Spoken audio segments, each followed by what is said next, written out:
As our next guest would know. As a matter of fact, we got a chance to spend a minute with John Smoltz, who joins us now. One of the great postseason pitchers of all time. You're hearing him during the playoffs. John, welcome. How are you? I'm doing good, thanks. Nice to have you with us. I know you have a couple of minutes. So, first of all, I was just talking to Mike Stanton about this because he follows the Astros. You surprised McCullers is pitching this game?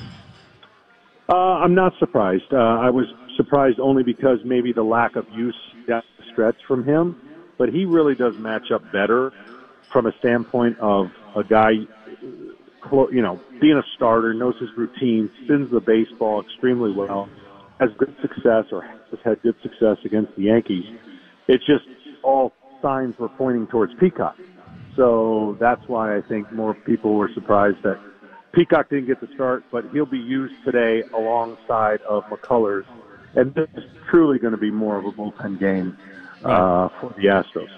He can't go more than 5, I would think. He hasn't pitched with any length in a while. Why do you think he was out throwing last night? And how surprised are you to see a guy throwing last night around, in a cold stadium around midnight when he's going to pitch the next day? I think it was part of to get him loose and ready and get his arm because, I guess, available out of the pen was still an option, and they had made their decision late. So routines are important to starters, no doubt, and this is different. So you make yourself, you kind of like last minute get yourself ready to do the things you need to do. John, let me ask you about the next couple of days because this series is starting to look to me like, and I think the Yankees will have a good chance today. They got a better pen. I think they can win that kind of bullpen game. If this comes down to the 2-2 series and the classic matchups, especially tomorrow and then Game 6, you pitched on the same level as these guys that we've watched pitch in this series, Keuchel and Verlander. When you've done and pitched well in the first game, does the pitcher have to adjust when he's been as dominant as a Keuchel was or a Verlander were in their first start? No, not really. The blueprint for success has not changed against the Yankees, and that is if you make your pitches with breaking balls and sliders, you will have a better chance to be successful. If you don't, you're going to get beat up. So the blueprint's the same. You don't deviate from it. And it was interesting last night. As I was calling the game, it just screamed for a curveball against Will Harris, and for whatever reason, Will. Why would he not throw it there? I was shocked he threw a fastball. I was in the stadium, and when I watched the highlight, I could not believe it. I went inside under the stadium after that inning and saw a highlight of the play, and I said, my God, I couldn't believe he threw a fastball. Yeah, I think sometimes you can have the game speed up on you, and when it slows down, it's an easier decision. And those are the things, and those are the moments in the postseason that you never know you're going to get. That's what makes the postseason so intriguing and sometimes frustrating at the same time. So I think hindsight, you look back and you go, I was trying to expose an area that had a small window of success if you're Harris, and that small window he didn't get it to. So credit Judge and being able to be ready for the moment. You were in a series in '96 where you blew the Yankees out the first 2 games, and then you went to Atlanta, and the Yankees made it 2-2, and then you and Andy pitched in one of the greatest games I've ever seen. Both you pitch in a Game 5, a classic matchup, the kind of which like we could get tomorrow with Tanaka and Keuchel. When you get in that kind of game, what is the pitcher's mindset when you're in that kind of 2-2 matchup tomorrow, since you've been there?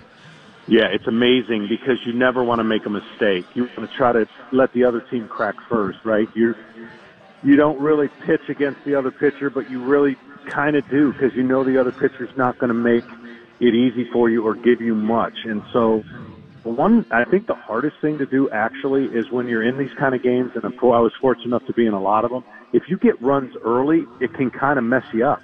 And, really? And you wouldn't think that's the case because you're so prepared for a 0-0 game through 7 that once you get that lead, and I know it happened to me in Game 7 against the Pirates, against Smiley, we got an early 3-0 lead, and it's the first time I felt a little nervous because all of a sudden in Game 7 you don't prepare to have the lead to where you know it's mine and mine to lose. So sometimes you got to be prepared for both of those, but it is an awesome feeling to go to the park knowing you're going to be in a battle, your team's counting on you, and you just tell them basically indirectly, get on my back. And I know that doesn't happen as much today, because you come to the park as a starting pitcher and go, I just really need to get to the lineup, through the lineup twice. You know, Keuchel's had success here. He beat the Yankees in a wild card game here, and the Yankees didn't hit a hard ball all night. They hit one hard ball. A-Rod hit a ball to right field. I was here. They didn't hit a hard ball the whole game. He really does own them. And, you know, I'm looking to that game because I think today's going to be a game where I think the bullpens will be big. But let me get to today for a second with Sonny Gray. The Yankees haven't shown a lot of confidence in him. That's why he's only pitching once in this series. They put the catcher in today to help him because he didn't connect well with Sanchez when they pitched last. But he's had a lot of time off. How will that impact him in your mind? It'll impact him in an adverse way if in the first 2 innings he cannot slow the game down adrenaline-wise. I think any time a pitcher misses 2 starts, meaning he doesn't pitch in a game for 10-plus days, it can really be difficult when you're relying on the touch and feel of your routine. I know it happened to me 13 days between starts in a postseason, and I remember the first inning feeling like, wow, am I too strong?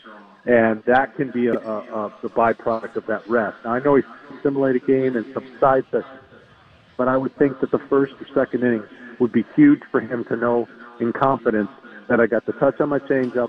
I'm not spiking my power breaking ball.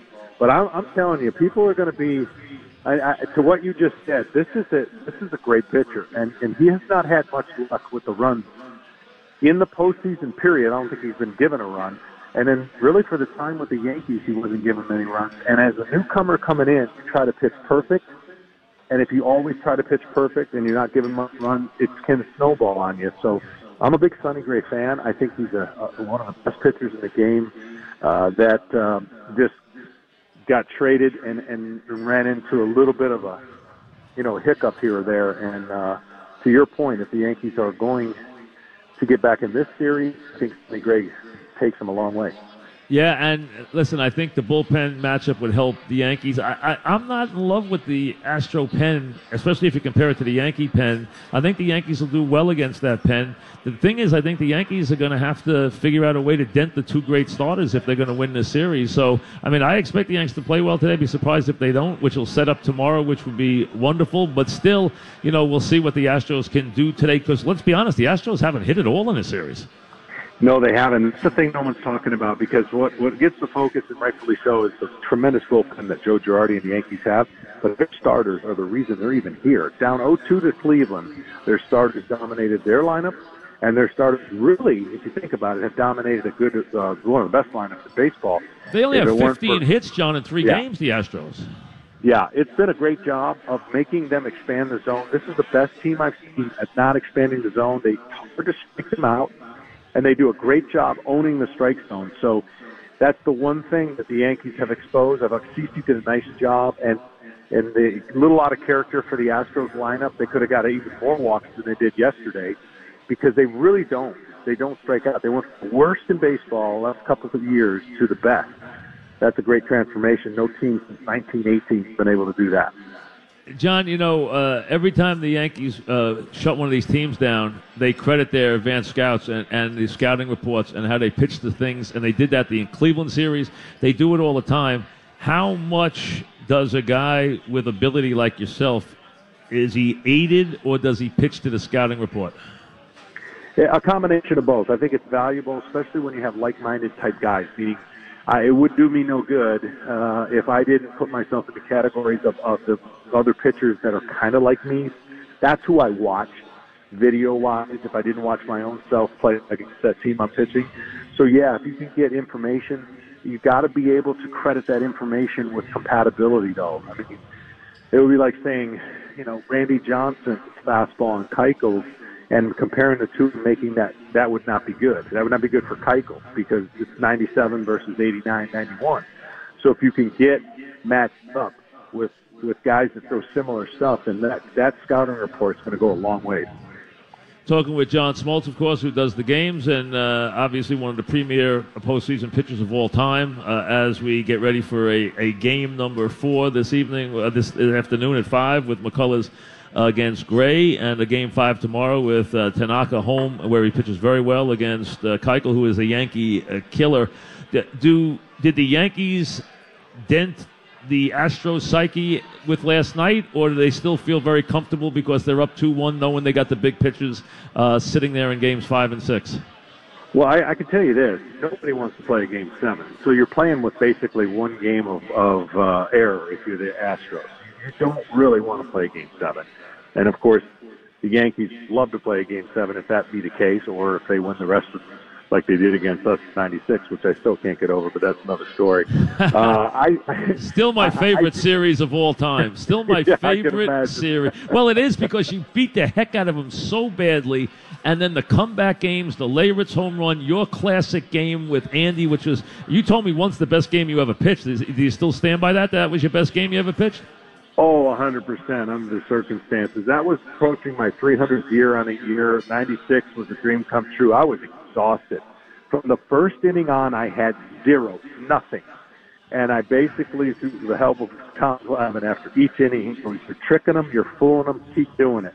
And those are the kind of moments when you're a pitcher and you realize you really do have nothing. How do you get through the game? That's why I say it was one of the best games I've ever pitched, because it's easier to pitch a game when you're fresh and everything's working. It's harder against that lineup that made me throw, I think I threw close to 140 pitches that game. And matter of fact, 142. So that's unbelievable. That game still reigns. I kind of laughed. I was in Houston. In the lobby, the first person I saw was Jack Morris. We were doing a special. I said, okay, there's a 1-0 loss. Then at the stadium, I saw Andy Pettitte.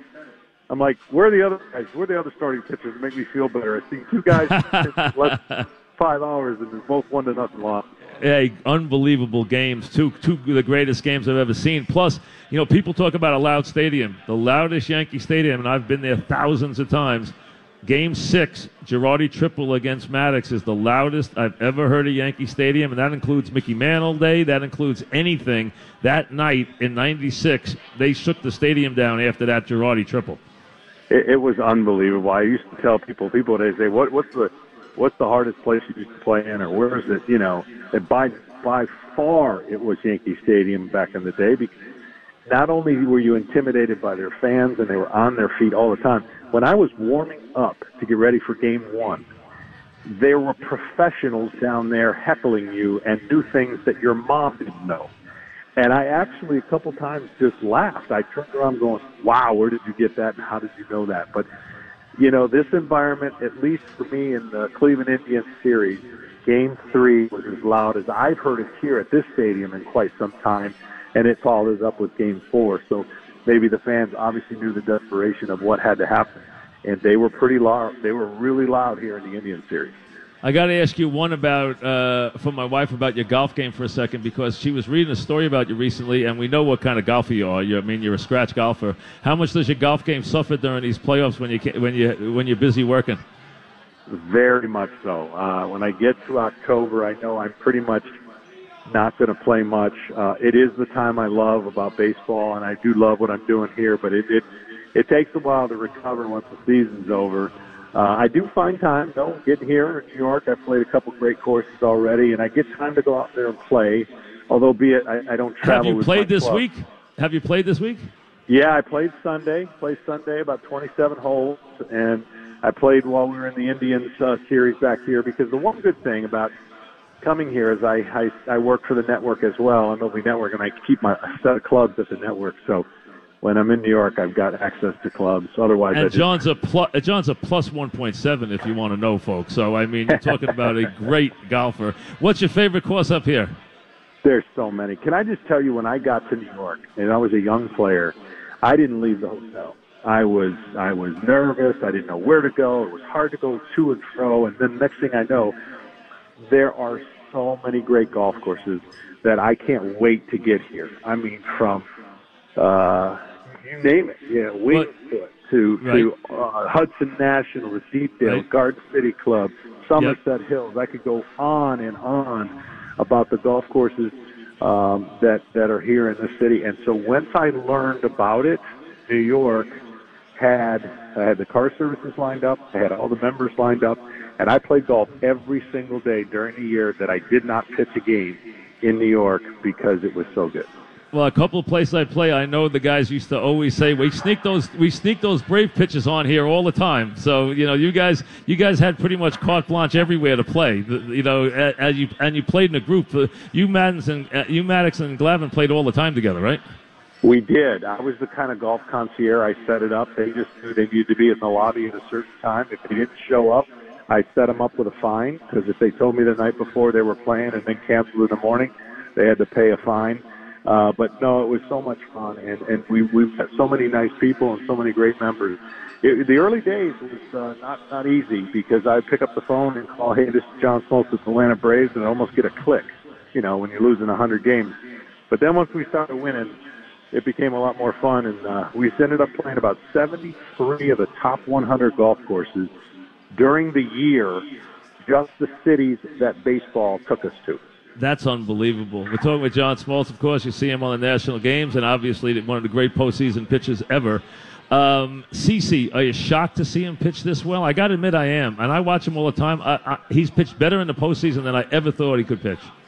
Well, here's what I'm not shocked about, because he's a great athlete, right? And when you're a good athlete and you pitch a long time like CeCe has, once you get accustomed to your new weapons, and you can let go of what your old weapons were, and you're not trying to rush it up there like some guys. Here's what I know.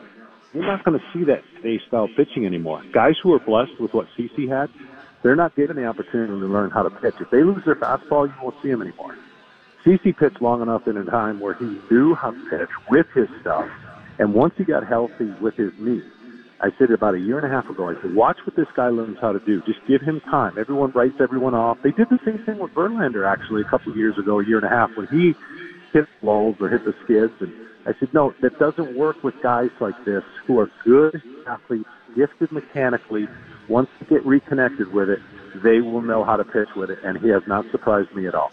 You know what's the good listen about you in the postseason, having your success level, and you take us through the game like you would attack each hitter and what you want to see the pitcher do with his repertoire, which is fun to watch. That being the case, if you had to pitch to one of the Astros in a tight spot, is it the obvious Altuve, or would it be somebody else that would scare you the most? Well, Altuve would scare me the most, only because if I had to rely on what I would do best, and that's pitch out of the zone and a slider away, or he might get the barrel of the bat to it where other guys cannot. So the nervousness of facing a guy like that is you really have to approach it like when he walks up to the plate, it better be 0-2 in your mind. If it's not, he's going to snatch that first pitch. So he's dangerous, wildly dangerous, but at the same time finds a way to connect with the ball. So the only times I've seen him look off balance is when he might be a little bit anxious, and you can get literally a ball in the left-hander's batter's box breaking, he will swing at it. So wouldn't you feed him a ball on the first pitch, because he's going to swing anyway? He wants to swing so much on the first pitch. That's my point, and that's what you would think everybody would do, but it's easier said than done, because what he provides and presents is two different things. And first of all, it's a smaller strike zone, but he swings so much out of the strike zone and can get hits that way. So that's why it's got to be an 0-2 pitch. And an 0-2 pitch, you typically wouldn't throw anywhere close to the plate. And when you think like that as a starter, you go, well, that's ball one. Who wants to go ball one all the time? And not necessarily so with Altuve. So interesting. How about the Yankees? Definitely. The Yankees, for me, it still comes down to, when I look at their lineup, if guys do not expand the zone, then they're tougher to pitch to.